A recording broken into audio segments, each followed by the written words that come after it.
Tim, what's happened? Let's move away from France and come back to the north of England. What's been happening?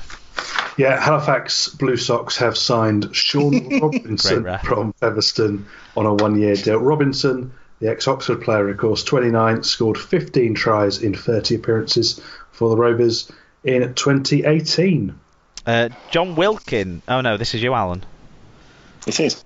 John Wilkin has confirmed his move to Toronto Wolfpack on his demise podcast, despite them losing the £1 million game, and despite there being some ridiculous rumours that London were signing midweek, some kind of wishful thinking, I think. Well, hearing about what he said about his move to Toronto, I was getting paid more than he was ever paid on any of his St Helens contracts. I don't think London were going to be putting that sort of money his way, if I'm honest. And it probably fuels the Ryan Briley out of Toronto rumours, because he will have been on the marquee kind of wage, one of the marquee wage people, wasn't he, at Toronto? And now he's John Wilkin definitely have to be filling that in if he's on what we're guessing he's on. Toronto also in the news this weekend as well, with Corey Patterson confirming he's retired from rugby league after a 13-year career. The 31 again, he retired before and then to go and explore his hand at wrestling, don't forget, and then ended up signing for West 2 months later. The 31-year-old has played for Newcastle Knights, North Queensland Cowboys, Hull KR, West Tigers, Salford Red Devils, Leigh Centurions and Toronto during his career, so he's been around, the 31-year-old. I can't believe he's younger than us, Tim. No, just looking at him you wouldn't think it, would you? Us. We're so old. He's got less hair than us though, which is good. Well, I'm catching him up in that regard. I mean, I'm not far behind you either. You're not the only one. Who's next? Doncaster have released another former Oxford player, Aaron Jones-Bishop. Mum, Anna Maria, very lovely woman. I spent a lot of time with her. Jack Miller and Jason Malanka. Hold on. Following the culmination of the season. Spent a lot of time with her. In the bar after the game, of course. Right. Okay. Then a bit in the toilets, then a bit at your... Oh, no. Lovely family. Good championships. Oh dear, right, moving on. Hunslet have confirmed the signing of Dewsbury winger Gareth Potts, while a deal has also been struck with former Halifax three-quarter Ben Heaton. Tim, that's you. Yeah, Newcastle have retained the services of winger Mo Agoro for 2019. The 25-year-old, who has earned 3 caps for Jamaica, has agreed a new one-year deal with the League One club. Woman of Steel Georgia Roach has been shortlisted for BBC Sports Young Personality of the Year award. The winner will be announced at the BBC Sports Personality of the Year ceremony, which will be held at Birmingham's Genting Arena on December the 16th. So good luck to Georgia in that, and hopefully she wins, and it'll be a great profile raiser for the sport of rugby league and women's rugby league. Also announced today, Liam Finn will captain Ireland. It would be nice for Cass to win something on a national stage, wouldn't it? Do you think she'll get to the final too and then choke? Quite possibly. Liam Finn will captain Ireland this autumn, with coach Stuart Littler naming his train-on squad for the forthcoming European Championships. A number of players have been included from Ireland's 2017 World Cup squad, so the ban on heritage players hasn't quite come through. Where the Wolfhounds lost out just in Papua New Guinea to deny them a spot in the quarterfinals, together with a group of emerging talent from the domestic competition. So the Ireland 35-man train-on squad is Sean O'Sullivan and Connor Smythe from Athey Sharks, Michael Ward from the Batley Bulldogs, Chris Hall and Connor Phillips from the Belfast Stags, Joe Keys, Greg McNally and Ethan Ryan, who gets his first call-up, from the Bradford Bulls, Peter Ryan from Coventry Bears / Galway Tribesmen, Aaron Ryan... the man who smashed Fui into next week. Aaron Ryan from the Dublin City Exiles, so lots of Ryans involved. Ryan Guilfoyle, a different sort of Ryan. Ryan Guilfoyle, Ed O'Keefe and Roy Stanley from the Galway Tribesmen.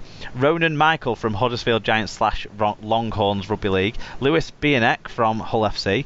Api Puarangi from London Broncos. Pew, pew, pew. Andrew Code or Quade or Code, Matt Connolly, Gareth Gill, Richie McHugh, James Mulvaney and Kevin Varga from the Longhorns. Tyrone McCarthy from Salford Red Devils, James Bentley getting a call up as well from St Helens, Will Hope from the Swinton Lions, Liam Finn, Scott Grix and Luke Hooley from Wakefield Trinity, George King and Pat Moran from Warrington, although George King now actually I'll draw an arrow and put him in front of that list from Wakefield. Alan McMahon from Waterhead Vikings, Callan Mulkeen from the West Wales Raiders, Callum O'Neill from the Widnes Vikings, and then Liam Byrne and Declan O'Donnell from Wigan Warriors is successful under-19 squad this year. And finally, Alan. Yes, so finally, Widnes Vikings have won the Best Sponsorship category at the Leaders in Sports Awards at the National History Museum in Kensington last week for their Beat the Scrum campaign in partnership with the NHS from a shortlist which included entries from Manchester United, the NFL, the LA Clippers and the England and Wales Cricket Board. The Beat the Scrum campaign, which was featured on the Vikings playing shirts for the 2018 season, was aimed at educating the public on making the right NHS choices when experiencing illness or injury.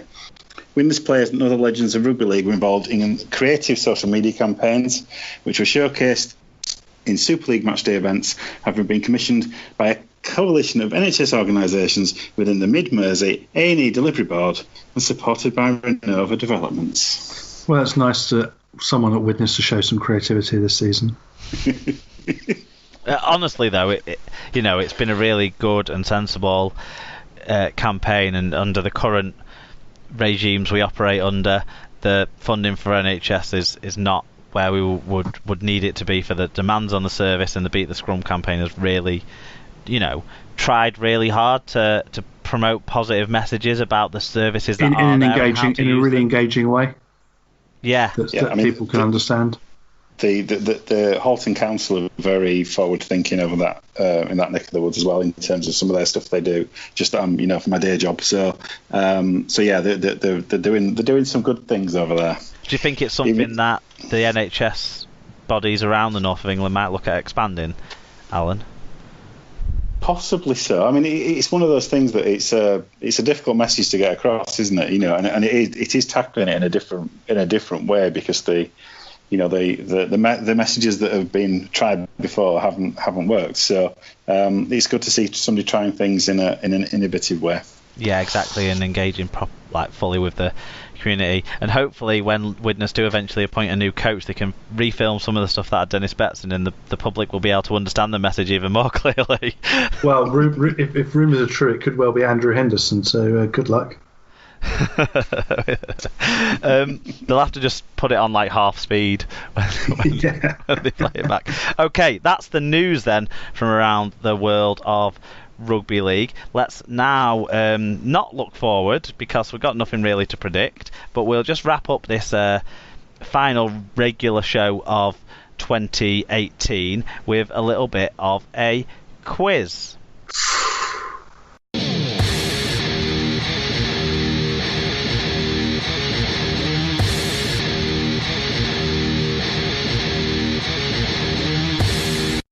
Right then, lads, it's time to, to bring back one from the past. It's time to wrap up the 203rd episode of the Super League Pod. We haven't mentioned them already, so we might as well make this section this week be sponsored by our friends over at loverugbyleague.com. Head over there now that we're not going to be around us regularly in your ears over the off-season. We'll dip in and out of your ears, but we won't be here as regularly. So instead, use your eyes to get hold of the news and go to loverugbyleague.com to find that out. Quiz time, guys, and I've prepared a short quiz for you, which obviously you'll need to... I hope I didn't put it in the copy of the rundown I sent to you, because I've got it in my copy of the rundown. No, I put it in today. It's not in mine. It's not in mine. So you'll have to treat it like a quiz sheet rather than answering each question as it comes along. I'll ask you the question, give you a few seconds to think about it, whilst we'll fill the time somehow whilst you do that, and then we'll score up at the end. So the quiz is in honour of Wigan's fantastic, historic treble this season, where the under-19s, the women's and the men's sides all won their respective grand finals. Should have mentioned that, really. Yeah, well, I thought we'd be consistent on message this week, which is Wigan deserve a lot of credit for what they've achieved this year. and all you haters out there can just shake your heads in silence whilst you actually recognise the truth. Like, yes, Wigan do deserve a lot of credit for what they've achieved this year. So it's all. But they're not champions, because that will be Saints by the fat boy logic. By the law of the Rob. Yeah.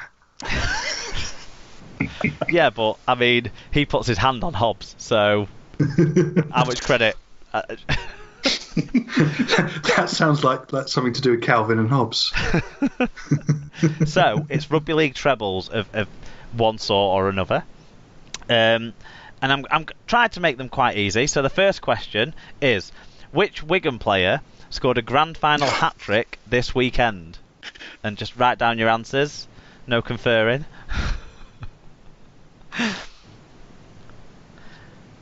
Do we both have answers?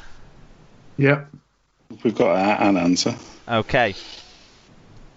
The treble of Challenge Cup winners, league leaders and Super League champions has been achieved 3 times in the Super League era, in 2003, 2006 and 2015, by 3 different clubs.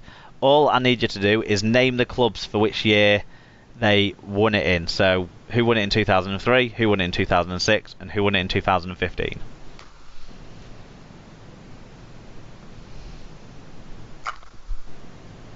Okay.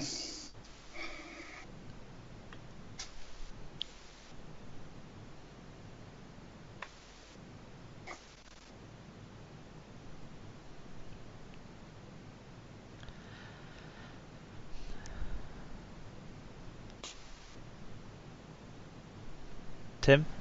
Oh, what? Oh, sorry. Yes, I've. Yeah. You got an answer? Sorry. Yes, I have answers. Yeah. Okay. Well, you might now both find out, and listeners as well, that if one of your answers was wrong, you can correct it. Because in 2015, Leeds beat Hull Kingston Rovers in the Cup final and Wigan in the Grand Final. I told you it was going to be easy. But who did they beat in the last round of the Super 8s to mean they took home the League Leaders Shield? The night before my wedding.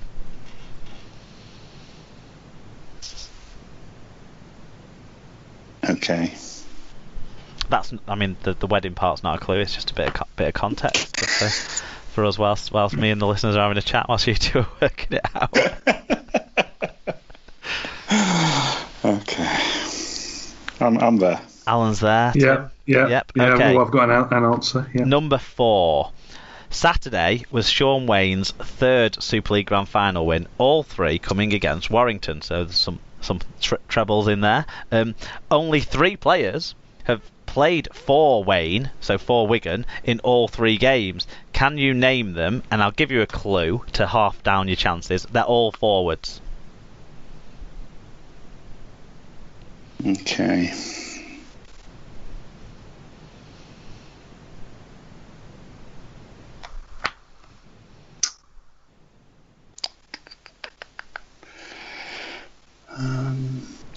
I've got 2 I'm confident on, and 1 that I'm not sure. Well, you don't lose any marks for not getting them. We're only giving marks out this year. This week. We're not taking any away.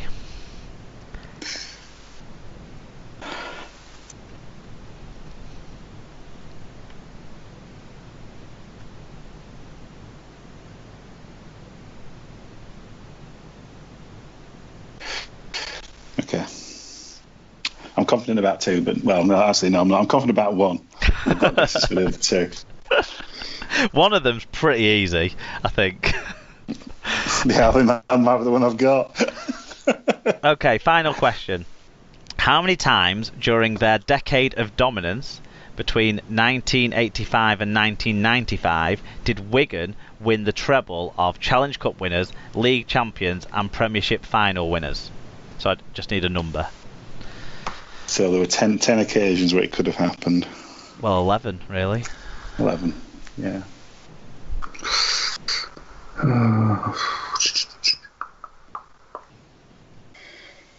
I'll give you a clue, it's not 11. Is too many an acceptable answer? Not enough is more acceptable than too many, but we'll see how you get on with too many. Okay. Yeah. Yeah, go on. Right, okay. Now, you're both very, very trustworthy people, so